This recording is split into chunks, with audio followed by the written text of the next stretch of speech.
Live with Carl Mollison and Brian Kelly. What if God was also a co-host?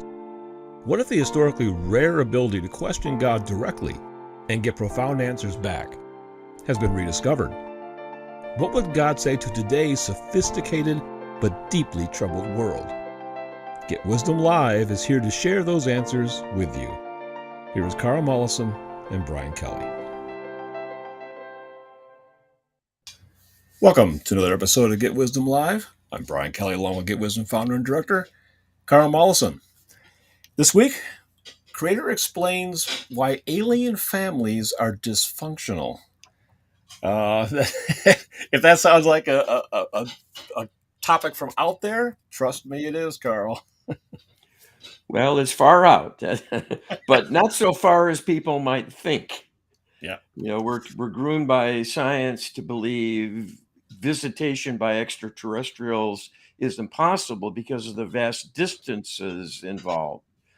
So we're forever doomed to just imagine the other worlds are out there and maybe some radio communication at some distant point and that kind of thing.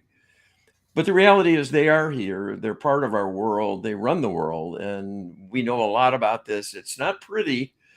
And this program, I think, is very, very important. It has a very kind of bland focus, people would think. But it's very telling about the nature of these beings. And that's what's going to emerge here. The contrast between their worlds and ours could not be more stark. And this is a wake-up call and a warning as well. So I don't want to, launch in or, in advance here, but that's the reason I think this is critical to share with you. I mean, you took the words right out of my mouth. I was just going to say that the difference couldn't be more stark. I mean, that word was in my head when you said it. So interesting. We'll get started. Here we go.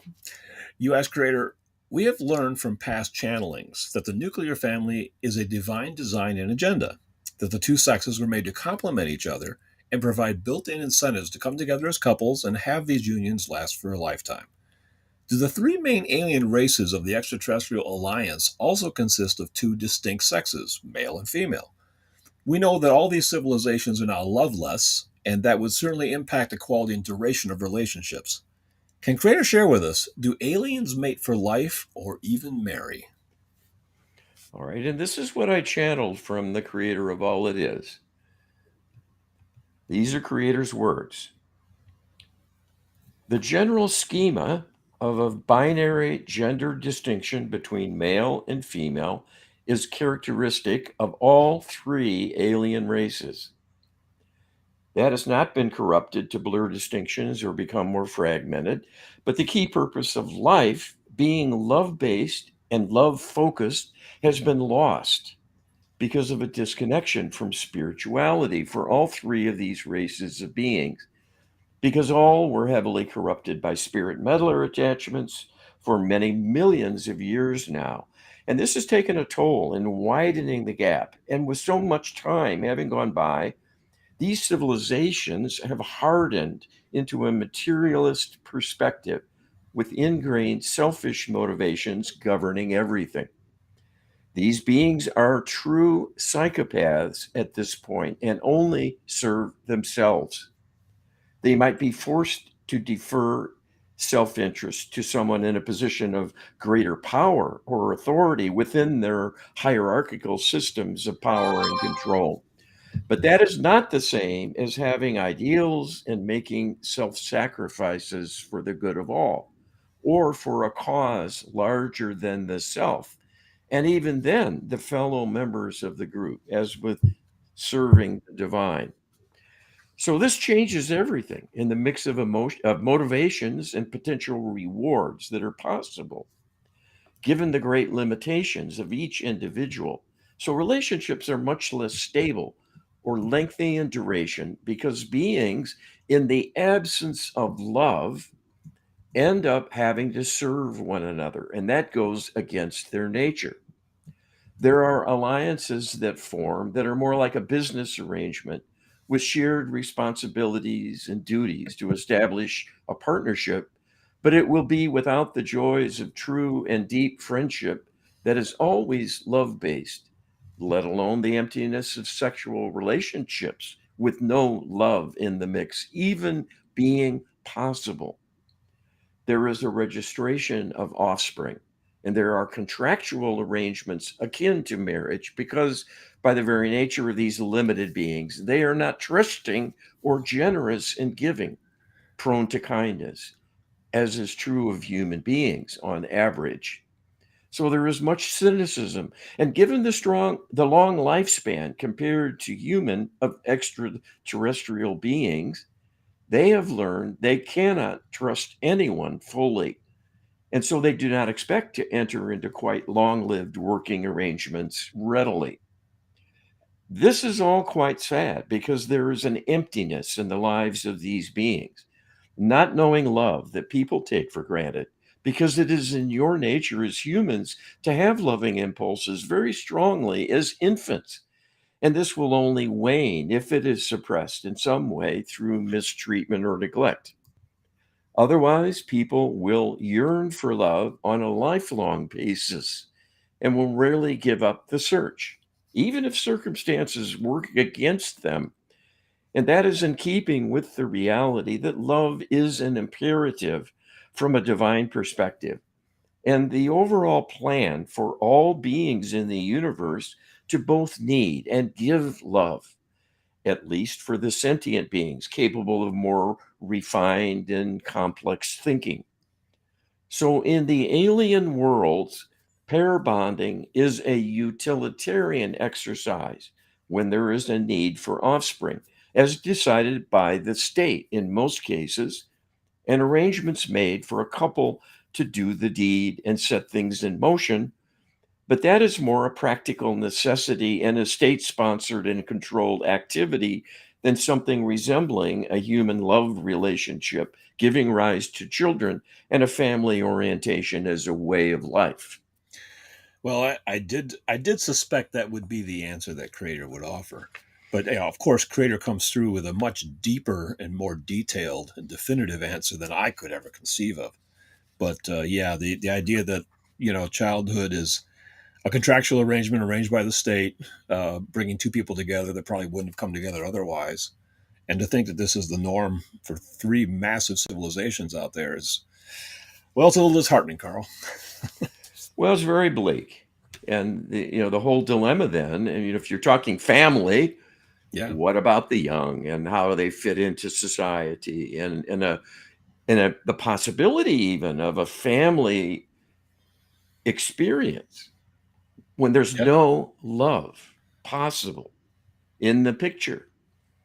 It yeah, couldn't be any more stark and any more disheartening.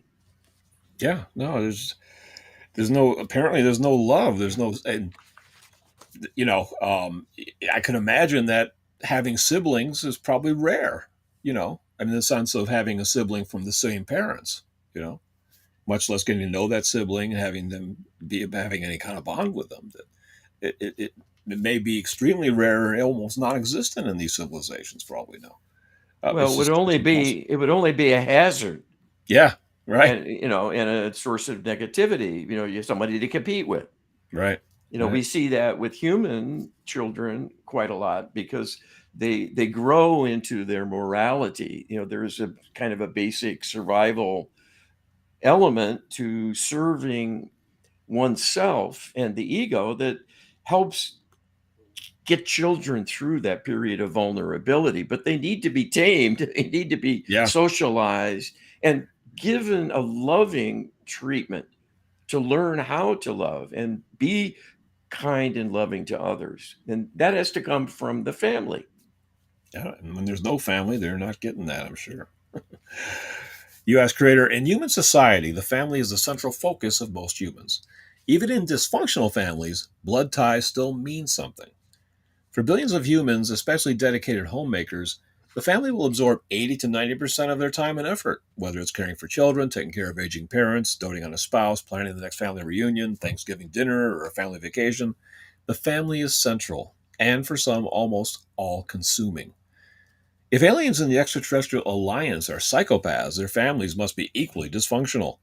Can Creator give us an idea of just how much the entire concept of family remains alive in the three alien cultures? All right, and this is what Creator tells us. The family is only a kind of shadow of what is meant to be in all three alien races.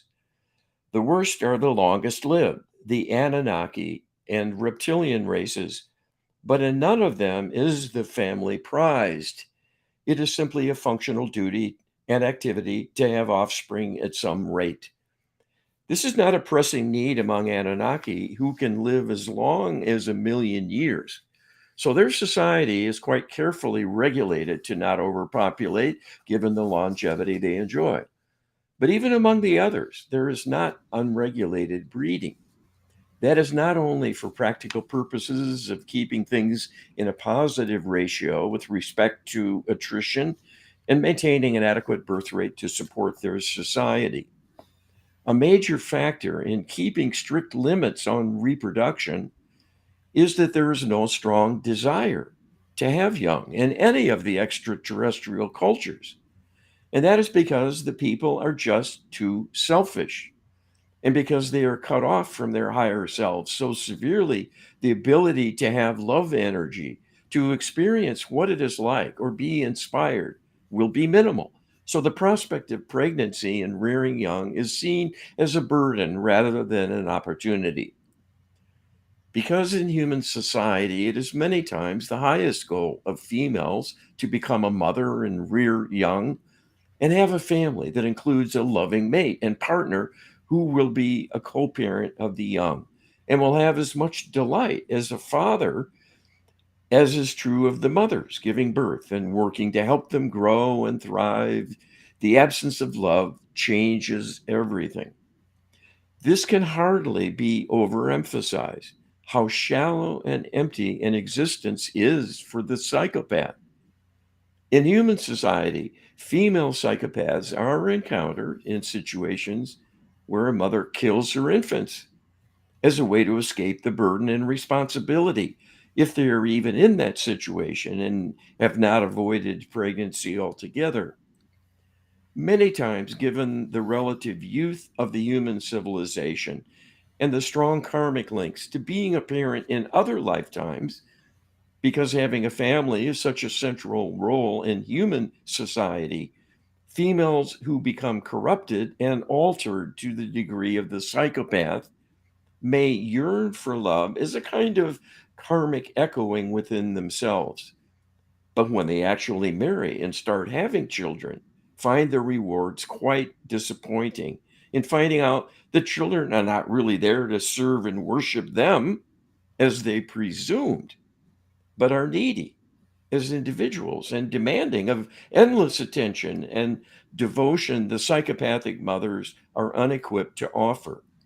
So, at a minimum, there will be a detachment and severe neglect of the young, and many times will give rise to rage and hostile abuse that can become quite severe or even lethal. Things are no different in extraterrestrial societies.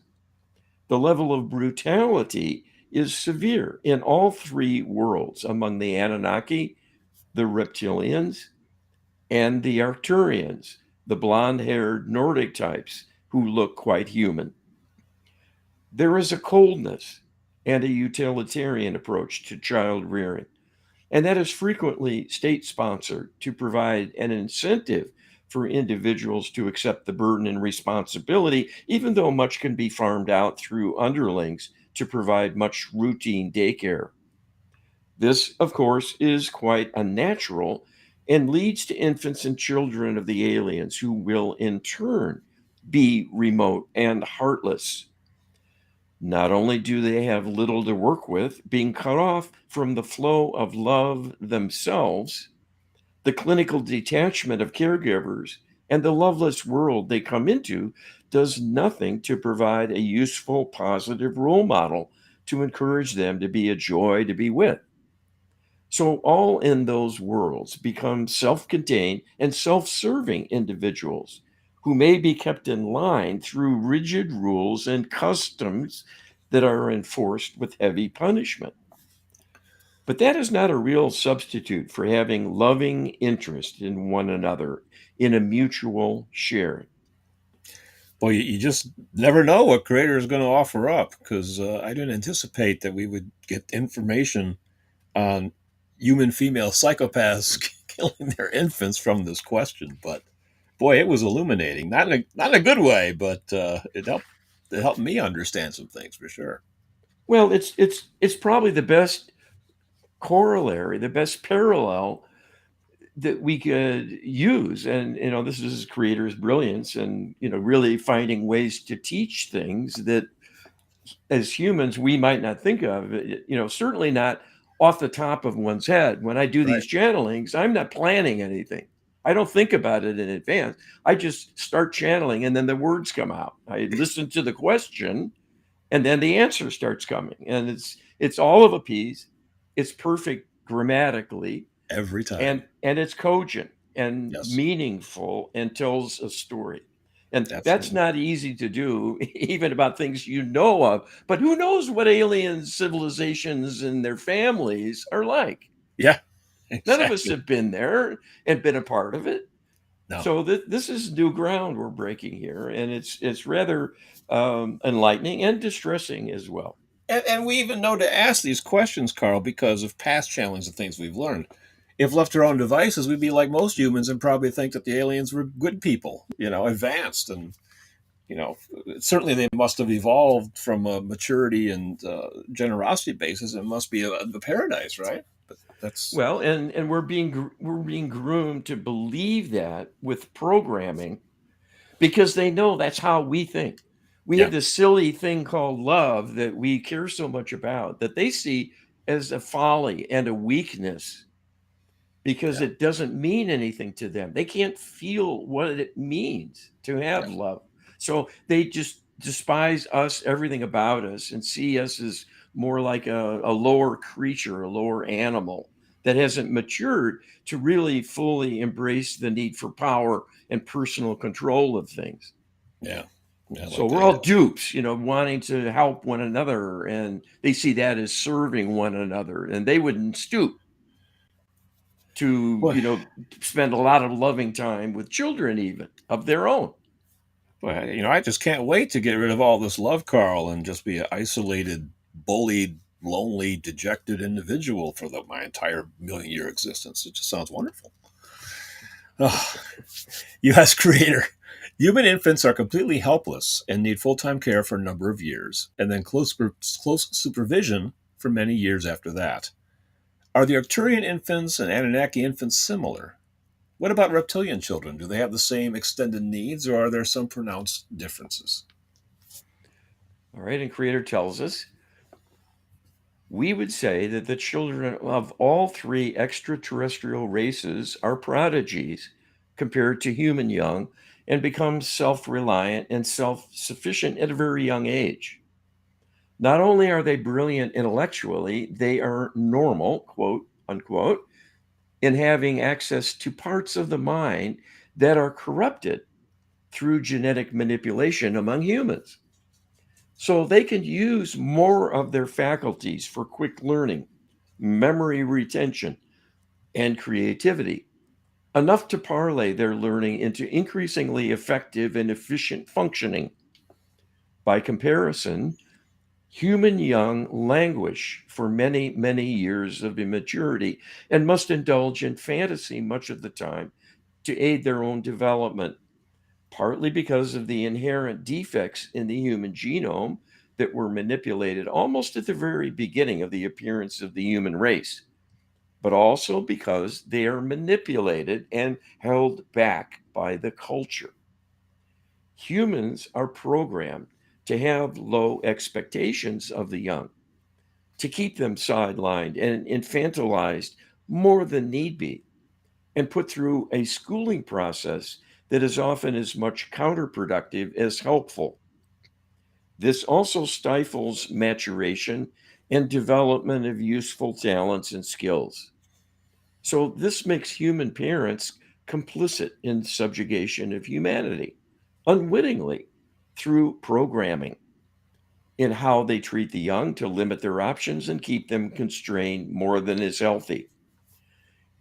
In the alien worlds, again, due to a kind of detached setting of standards all are expected to meet, the young are challenged from the outset in ways that foster rapid progress and development of the needed skills and knowledge to help them become self sufficient.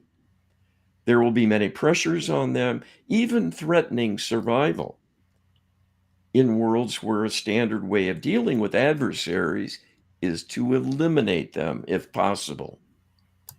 This is a survival of the fittest mentality in the absence of moral precepts that are spiritual in origin, and in atheist worlds will be absent because that leads to a downward spiral of ever increasing degradation. So, children from a very young age in the alien regimes will have tremendous pressures and incentives to perform and can have a very realistic life and death imperative made to clear them because in their world, failure to succeed will likely mean death rather than simply falling behind and perhaps being poor or even homeless. Oh, wow. The line that jumped out to me was humans are programmed to have low expectations of the young. And we can see, even in our own lifetimes, Carl, how that has devolved. I mean, I know that expectations for myself were much greater when I was a kid, and I had more freedom and more responsibility at a much younger age than kids, by and large, are allowed today. So we see that devolution taking place in real time. Yes, and what's happening here is that our world is becoming more and more like the alien worlds. And that's not an accident. It's not osmosis, even that they're close by and watching us and manipulating things. It's a direct hands on administration of their thinking that corrupts everything, all our institutions and human minds as individuals and collectively through mind control.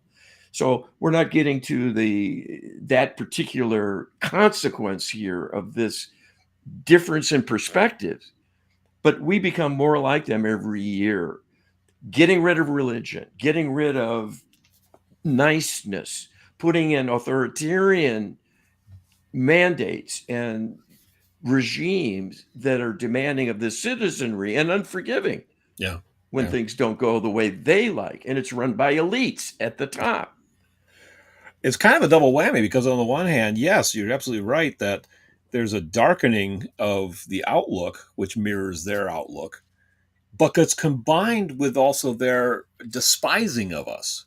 So that while we are now burdened with the hierarchy that they have for themselves and a lot of the oppressive rules they have for themselves, we don't have the advantage of their young and being prodigies when we're born and being able to get up to speed quickly. Obviously they have the incentive to have to do that just for survival, but we don't even have the luxury of that. Yeah.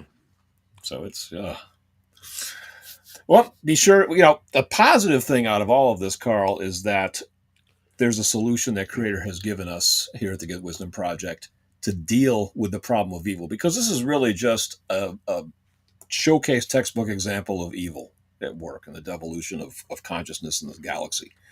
And the way to counteract that is not through violence, it's through healing. And the way that the healing is accomplished is by direct requests to the divine realm and creator. And the Lightworker Healing Protocol is the best way to make all of those requests. You can download our ebook, Get with the on the Lightworker Healing Protocol at getwisdom.com/LHP, getwisdom.com/LHP. Download it, check it out. You can take the training to become an LHP practitioner, or you can hire practitioners to do LHPs for you that are very powerful and can bring a lot of healing, Carl. Yes. And this is our mission. We're here to save and heal humanity, and the two go together. This is the path. And Yep. this is what we've been taught by Creator that's needed. And these worlds we're talking about of aliens, of the three civilizations working together in an alliance to control the earth, are in need of healing more than we are. And that this is making it all the more clear. Yeah, this show is putting that on display, spotlighting it, putting it front and center. That these, you think we're rough, you think we're going to be healing. Oh my gosh, look at this. That's what we're being shown with this show. You ask creator, how are unwanted pregnancies dealt with in the three alien societies? Is it a case of my body, my choice, or is it much more complicated than that? All right, creator says, in all three alien worlds, procreation is state controlled and strictly the province of the rulers, deciding when and where young can be brought into being and by whom. This is a complex determination based on the power hierarchy and its many rules and regulations. There may be a mix of disincentives and incentives needed, depending on the needs of the societies, to maintain a population balance that is optimal. There is a significant attrition, given a high rate of homicide, because of the intense competition for dominance and the lax standards, given that life is not considered sacred, but only a selfish imperative. And when each person only cares and values themselves and no others, if they kill someone who they feel is dispensable, that will not trouble other members of the society because that victim will also be dispensable in their eyes too. And in fact, acts of brutality are often admired because it speaks to the inner strength and resolve, the daring and resourcefulness of the dominant perpetrator causing the death of another. This is a warped and twisted view, of course, but this is what the absence of love in an atheistic world comes to over time. All standards you would regard as normal for human society have long disappeared in those alien worlds. Everything is mechanical, heartless, and dictated by rulers holding the reins of power and jealously guarding their privilege. Their societies are well ordered because there must be strict rules and harsh enforcement to keep order, largely to prevent what comes naturally to psychopaths to prey on others for their own advantage. So they make things work by exerting harsh power and control, overseen by emperors who are unforgiving and brutal. And those in favor enjoy their status by exhibiting the same characteristics in service to their overlords. This serves to keep the peace at a global level, but at the expense of many who fall by the wayside through acts of savagery by competitors seeking an advantage personally. Theirs are all dog eat dog worlds. Wow, who would have thought a question on abortion would elicit insights as to the murder rate in these civilizations? But apparently, creator's not mincing no words here. Given the high rate of homicide, um, apparently it's the wild. It's kind of the wild west in all three civilizations, especially in terms of the hierarchy. And if you're at a level, you can pretty much have your way with those beneath you. It seems like, and that doesn't create for a very safe society, to say the least. Yeah, very, very, very grim. U.S. creator in human societies, it is almost universally assumed that parents are predominantly responsible for the care and upbringing of their children. It is the parents' job to make sure children are fed, clothed, provided shelter, and their health needs are met and attended to. It's the parents' job to make sure their children attend school. Do these same parental duties continue to exist and be state enforced in the three alien civilizations? Yeah, all right. And Creator tells us there are certain minimal expectations for parental duty, but given the precociousness of the young and the pressures and imperatives to become self sufficient and self sustaining, parental oversight is not viewed in the same way in the alien worlds because love is not a factor ever in the thinking. So parents are essentially breeding agents and vessels facilitating an active procreation in the creation of the young, but not necessarily looked to as an ultimate caregiver that is even indispensable in being the only ones able to provide a true full measure of loving devotion as seen routinely among human biological parents and children they raise. So, depending on the organization of the particular societies, there will be a state organized daycare system to house the young and work with them for learning and growth, to acclimate them to the world they are now a part of, and prepare them to have a role in society. They become state property and not the property of the parents. And that also changes things in further weakening the idea of personhood. After all, it is being a part of a human family where one is treated with extra love and appreciation because of a biological tie between parents and their offspring, which contributes to emotional health of the young so they can feel wanted and loved and develop self confidence accordingly. In the alien worlds, none of those impulses and yearnings can happen, and so are not a consideration whatsoever. The key to success for all societies that are a part of the extraterrestrial alliance is cunning and ruthlessness, inner strength, and a willingness to do anything required to prevail by besting competitors, even if that means tripping them up or taking them out by killing them. In a world with such expectations for young citizens, this has the desired effect to keep them in line and cultivate the strength needed and expected to be a contributor to society, who will hold up and function according to the needs of the state in carrying out their duties. The emphasis is on making the young powerful and accomplished. So, learning is optimized through active participation in the society from a quite young age. In a sense, starting at the bottom, but doing something meaningful in the form of useful work that also involves learning. There are educational modules that are provided for the basics, as in learning language and so on, but this is much more readily done given the ability to interact with the deep subconscious more readily and the more profound intellectual capacity that provides. So children become competent in carrying out many functions much younger than would be true for human children. Human schools are based on corrupt principles to stifle creativity and initiative and keep children separate from society, much as prisoners become isolated and can only mimic the real world through a series of make work exercises that may have only a superficial relevance without great meaning or value. I'm struck by the fact that these are such dark civilizations and a place I wouldn't want to be in at all, come to think of it. And yet, in some ways, they are indeed more enlightened in how they go about organizing their society. And they don't have school systems the way that we're set up. Their young are subjected to intense training, but not. It sounds like not in a setting similar to what we're stuck with. Or on the other hand, it sounds like the young are also separated from their parents at extremely early age, maybe when they're out of diapers, so to speak. And you can imagine them living in a boarding school, the worst kind of militaristic, boarding school you can imagine in human terms. I'm sure that's kind of the norm over there.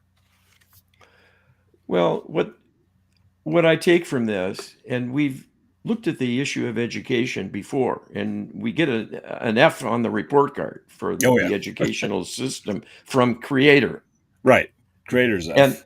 and the reason is schooling is not normally conducted.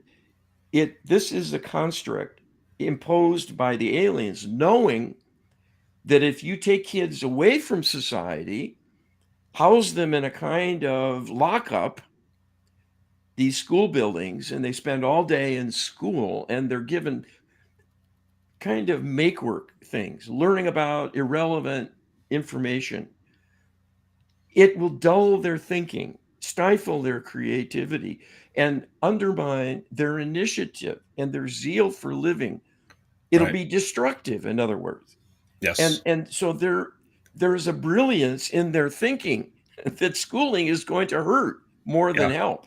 Right. And that's why they set up that system. They do know better.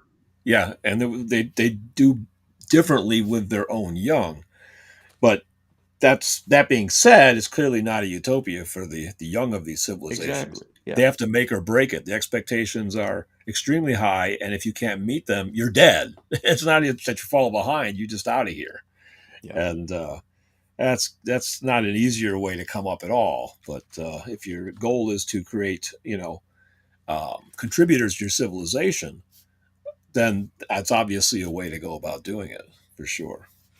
Uh, U.S. creator, love is the glue that keeps families together and helps foster a nurturing and supportive environment for humans in particular.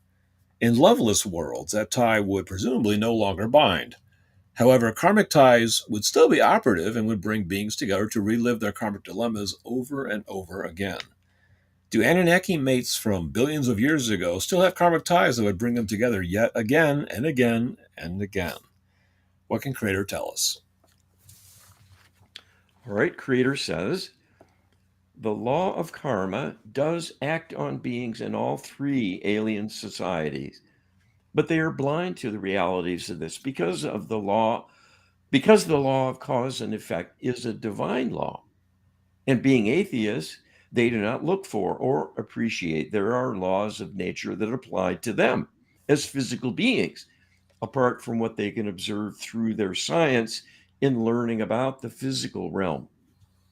Even though they have achieved technological prowess in many respects, for example, being able to carry out interstellar travel, as well as being able to travel forward and back in time, they have not developed in ways that truly are important, but instead have regressed to become savage, psychopathic predators rather than being a force for good and reinforcing acts of kindness as the surest path to the betterment of a society and a culture as a whole.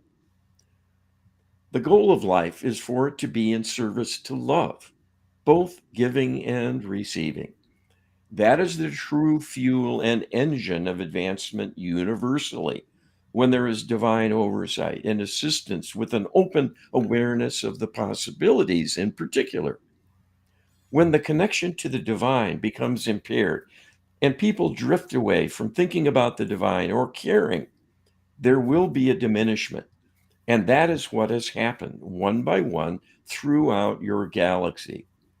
And it is unfortunate that those worlds with the greatest power and reach were among the first to fall from grace through corruption by the spirit meddlers, the demonic fallen angelic beings who turned away from love and light through ego and found it impossible to return to divine alignment and have reached a point where they are now cut off entirely with no support energetically from the divine realm at all and must be a true parasite siphoning energy from the living to continue their existence. That does not keep them from corrupting those they possess and control to get energy. They delight in worsening things. And this has changed everything about your galaxy and the worlds within them. One by one, they have all fallen prey to the more powerful and ruthless regimes that became a loveless atheist world and were unable to recover ever since. So, even though the law of karma applies to them, the aliens do not know this. It is a blind spot in their thinking. Because they are so long lived, they do not see that things recorded in the Akashic records are their own histories, but see it only as other beings who have lived before them. They do not anticipate an afterlife. And that is yet another reason they are ruthless in wanting to control anything and everything they can to get the last measure of personal benefit as long as possible because they are quite cynical about it all and unforgiving when they are competing with others. Knowing one day they will perish, at some point, they will reason there is more to gain than be lost in taking away for themselves what others have. They live for today more than tomorrow and will cut corners, bend or break rules quite readily if they feel they can get away with it. So they do not recognize other members of their race as former soulmates, for example. because coming together to mate is more of a perfunctory event than something done for pleasure. That does not mean sex is unimportant, because pleasures of the flesh are indeed rewarding for all three extraterrestrial civilizations. But not being love based, it is more like a commodity one can arrange as trading services for or a paid for activity. There is also much personal savagery through acts of rape and molestation, where the beings are subjugated and incest widely indulged and is simply excused as the need for variety of experience in the absence of moral standards and obligations. Yeah, creators painting Sodom and Gomorrah on a galactic scale. Well, in Entire, a feminist nightmare yeah, by right. current cultural considerations. Well, perhaps not just feminists. One of the reasons why Sodom is called Sodom is because male and females were raped viciously in that civilization. So the rumor goes. Yeah. So I'm sure that being male might offer a slight advantage, but probably only slight. I would guess it's all dark. My goodness. Yeah, and a port in a storm, but Uh, it's not pretty. no, no, it's not. You ask creator, how are population quotas decided and administered in the three civilizations? Does one have to apply to have a child, or are they chosen to be a parent? Do they have any say in the matter, or is it considered a duty you don't question if you are selected by some criteria you meet? Would this vary by caste and class ranking? All right, Creator says in all three civilizations, most young are raised by the state and not by parental figures. That is a luxury afforded to those in a lofty place in the hierarchy and is indulged by those with the most power. And again, for selfish reasons, to have, in a sense, a personal clan made up of one's offspring who are then groomed to serve the parents with loyalty expected and enforced ruthlessly. But because being born into the family of the most powerful in society brings enormous advantages and privilege, most such offspring will find a way to fit the mold cast for them and will serve their forebears because it is in their best interest to remain a part of a royal family, for example, or other powerful functionaries serving the state at a high level of authority and therefore having special privileges and luxuries with respect to the exercising of personal power, primarily because material goods are readily available through their advanced technology and the various slave colonies that provide raw materials needed for the production of goods. Many have commented that the depiction of extraterrestrial realms in motion pictures are a strange combination of super powerful and technologically advanced beings who nonetheless are ruthless and treat others arbitrarily and often with disdain if they belong to another race. But the reason this combination of characteristics appears again and again, outnumbering those offerings depicting extraterrestrials as lofty and loving beings, taking a genuine interest in humanity and only wanting to help humans advance as well, is due to divine inspiration being a major influence on the arts among humans. That dark view of the extraterrestrial worlds is the accurate one. There are no loving physical extraterrestrials who will ever encounter human beings or come to their rescue with any kind of assistance or upliftment. There are extraterrestrial beings in other dimensions who care greatly about the progress of humanity and saving the earth in particular as a key to an expansion of possibilities for greater free will privileges elsewhere in the universe. But if that experiment fails within the Milky Way galaxy, that will set back all such plans for a considerable period and might even necessitate a restarting of the universe as a whole. So, what has gone wrong is the loss of spirituality, leading to glorification of the state as the great determining factor in force, making the rules and enforcing them.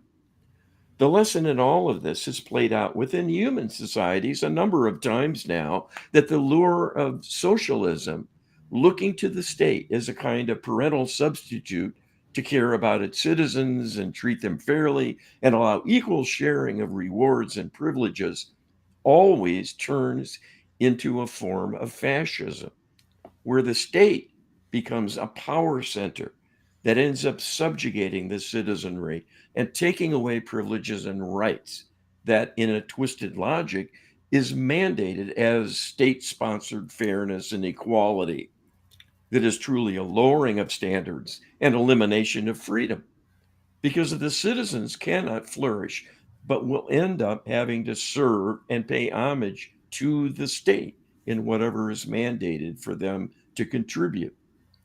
So individuals end up every bit as much as a cog in a machine, as presented as a specter of capitalism, where workers are assumed to always be suppressed and treated unfairly by capitalist taskmasters. But it is only in the latter kind of society where one can aspire to having independence and an entrepreneurial role in creating wealth.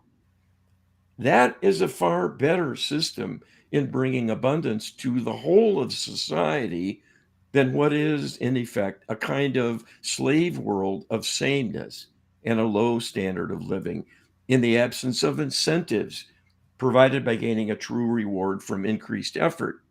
And that includes parental duties.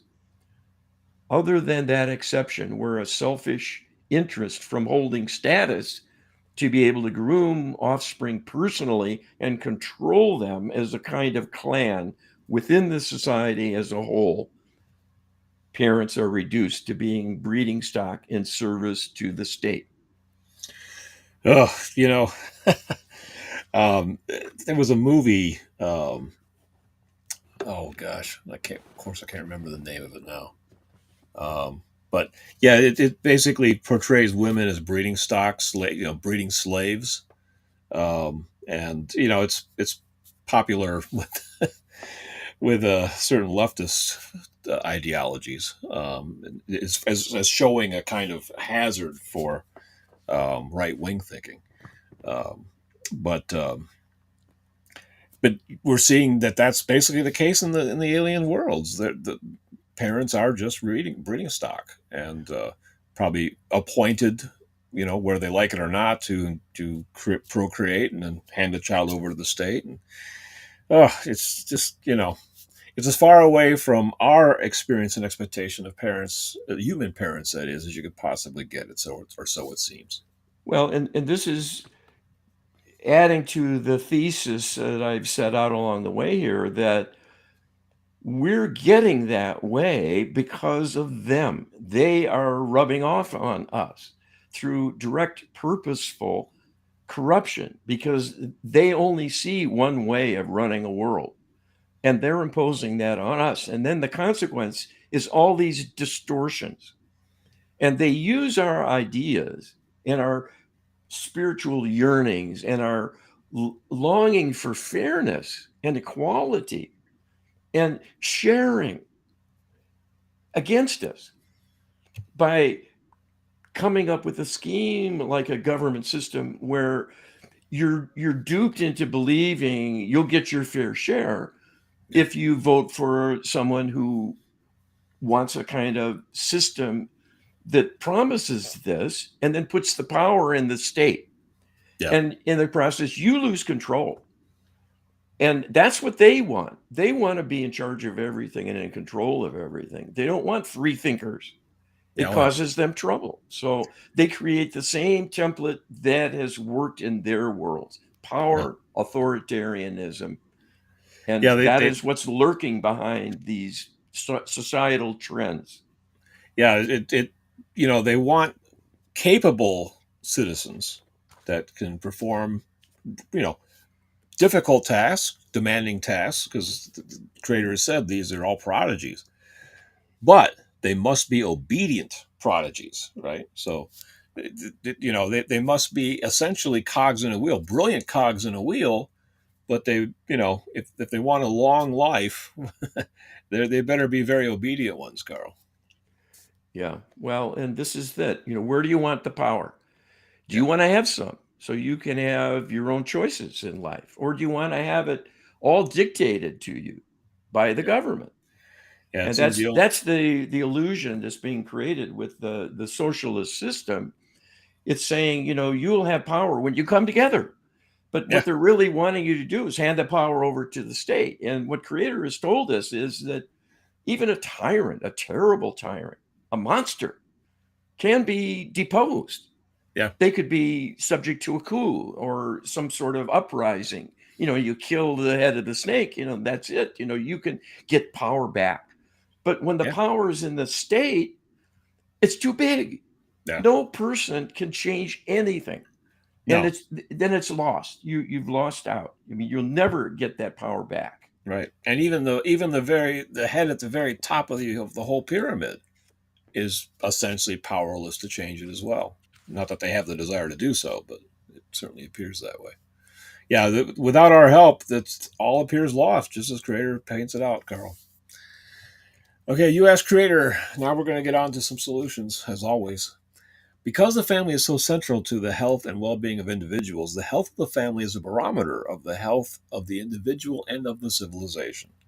Can Creator share with us how empowered prayer and the Lightworker healing protocol can begin to help the three alien civilizations restore the family to its loving and supportive role in their lives, as well as preserving human family traditions?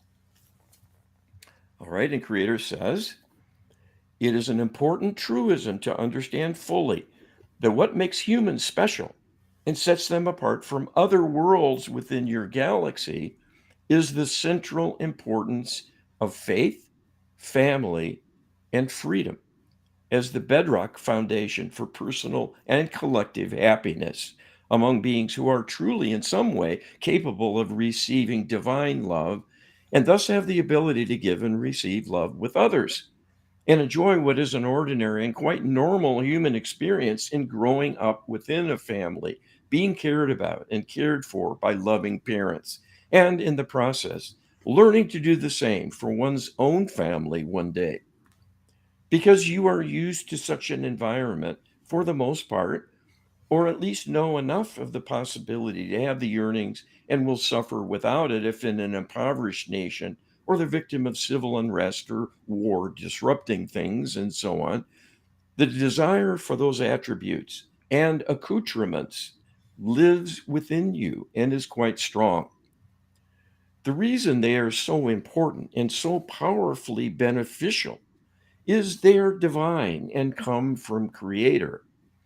As a consequence, all are lost in succession when beings become disconnected from the divine and in that isolation are left without love to work with. It results in a tremendous diminishment in everything that makes life worth living. When all one has is the ego, that is the be all and end all of one's life, will be a quite shallow and empty existence. In such a state of disconnection, one is left with hedonistic pleasures and a kind of perverse feeling of privilege in holding power over others as the only avenues for a kind of happiness. What is needed to change things is healing, to restore divine alignment, to awaken the individual to an understanding of the reality of the divine and all it means to unlock a life of abundance and joy with a return of the flow of love to right the wrongs, to fill the voids and widen the array of positive attributes, satisfactions, and rewards from being able to feel and exercise love in acts of kindness, gestures of support, bestowing of nurturing, as well as the deep, abiding love fostered by growing up within a close family unit as a result of a marital bonding from the kindling of deep and passionate love by the life partners. When love is a reward available to all and in some way emerging from every successful venture, it changes everything for the better. When that is long absent, As is the case with all the extraterrestrial worlds belonging to the Extraterrestrial Alliance, healing is a tall order. One must start somewhere, and that was the purpose for your creation as a race of physical beings, to once again bring forth the truth of the divine, to deal with the problem of evil and rescue the misguided and corrupted races of beings from the demonic spirits who first allowed evil to thrive and then corrupted many races of extraterrestrial beings one by one. Each of those remaining races can be dealt with through healing to raise them up and turn things around so they are once again making progress and no longer falling into the abyss that will only end in oblivion unless you rescued them. You have been given the tools for the task that can bring this about. General help will come through empowered prayer, defining what one needs to pray for. And that is a necessary ingredient for the divine to act effectively in righting the wrongs of history. The divine must follow your lead as human beings because you are in charge of the enterprise. It is set up that way as a test to see if evil can be dealt with, should it arise from beings within the physical plane, and not simply rescued at the last moment by Creator arbitrarily, which leaves unanswered the question of whether having greater freedom and latitude can be handled by physical beings. And then the privilege widened through other dimensions and places in the universe. The Lightworker Healing Protocol is a quite comprehensive healing tool that encompasses the entire range of negative influences that can keep people suppressed and subjugated and being victimized as well by themselves, and thus held back and held down, making progress impossible and leaving you defenseless, even though you are being preyed upon and are in danger of annihilation by the extraterrestrial alliance within the next 5 years. They want to be done with you. You can use the Lightworker Healing Protocol to shift their plans through making requests of the divine to work diligently in opening up their thinking and their hearts to some degree to want something better and become convinced it is in their interest to preserve humanity for a while and not simply eliminate you because it is getting to be too much trouble and too predictable playing the same old games over and over with the burgeoning human population and human nature being more volatile and unpredictable than they would like. This is an advantage for you because it allows you to change in ways that are unexpected. If you are given some breathing room, we'll be able to advance the status of humanity through healing much of the backlog of karma from the many times of trauma and suffering throughout the ages at the hands of these interlopers. That will allow humanity to be transformed into another dimensional existence through a process of ascension. And from that loftier vantage point, we'll have a much greater sphere of influence, range of duties, and an exalted and rewarding existence that is truly unimaginable from human perspectives. Meanwhile, the healing work launched by the Lightworker Healing Protocol will continue to be reutilized over and over again to work away at raising up your current predators and eventually bringing about their rescue from the dilemma of corruption that has them in its grip. That will be a signal achievement that will stand for all of time as the greatest of challenges possible and the greatest victories that could ever be achieved. That will start with you and your fellow humans who choose to take action in hearing our words. You can learn to do this in the privacy of your own mind and safely. If you do, you will be on record as one of the heroic change agents. And if you do not, may well be on the sidelines of a worsening situation and see the collapse of the entire enterprise and necessitate starting it all over from the beginning and living with uncertainty all along the way what the outcome of a repeat attempt might be. It is far better to join in now and give it all you have to work towards a successful breakout, to spread love where it is desperately needed, and it will save you in the doing and all you care about. Well, we've learned a couple things here, and the big one is that this is a divine level problem. There's clearly no way that humans can directly solve this dilemma. We need the divine to intervene, and yet, while it's a divine level problem, the solution is one that we have to trigger. You know, we have the light switch in front of us, and we have to turn that on in order for a creator to do anything. Creator's creator's not going to do it without our request, without our initiation. So while on the one hand you can say, hey, the problem's too big, I can't imagine how it gets solved. Well, the divine is all powerful and can do it. But the divine's not going to do that without your request. This is the lesson of our times, Carl. Yes, and if you look at history, the divine again and again has brought forth light workers, healers, spiritual leaders, and prophecy to let us know divine wisdom and keep that flame alive. And it's led to today. We haven't won yet because evil is still ever present and rather strong in its influence, and it's menacing our survival. It's down to us. We're the last bastion. We're Yes. the only place in the entire Milky Way galaxy where there is an awareness of the divine and a wherewithal to use that to rebalance and counter these forces of evil. It is up to us here and now to And, take action. and it's up to you to help us in that endeavor. We can't, Carl and I can't do it for you. You got to join us in this mission. That's all we have for this Get Wisdom Live. Thanks, everybody. Be well.